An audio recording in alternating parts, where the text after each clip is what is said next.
My name's Timothy Oliver, but I go by the name Tim online. In Perth, I'm a web developer at one of the universities here. Outside of that, I run a small little group called Uber Games, where we actually go out and it's more of a across the international kind of group, where we actually go out. We've made a couple game mods, a couple game utilities, a couple web services, all in like the nature of how much we love games. Oh boy. Oh man. It was either Super Mario Brothers on the NES or Return to Zork on the Mac. That was a long, long time ago though.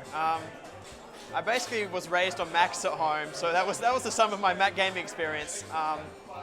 And yeah, I managed to borrow a NES off one of my cousins at one point, and I played the heck out of Super Mario Brothers.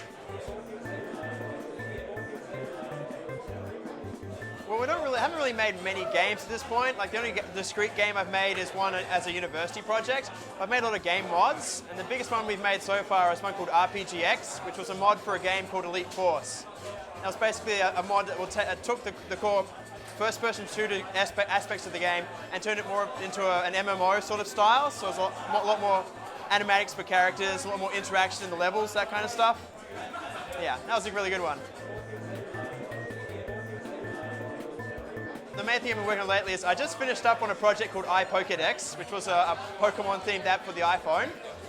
And at this point, I'm gearing up for a couple more web apps, one particularly to work with Steam, which should be good, nearly finished there. And next year, now that the idTech 4 code's been open sourced by id Software, we're looking at maybe gearing up for another kind of game based on that as an engine. But that's really preliminary right now, and we'll see how we go.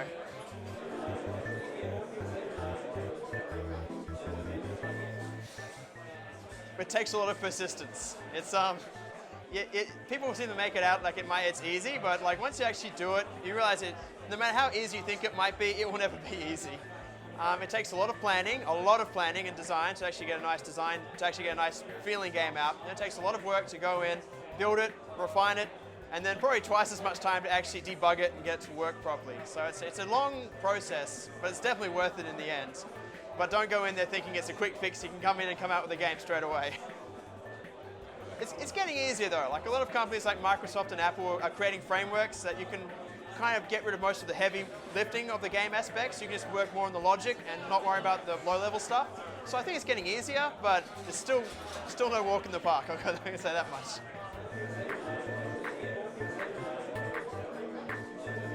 Well, I'd love to finish Pokemon Black, so I'd probably just play that the entire time, and I'd be a quarter of the way through from the sound of it. That's a long game.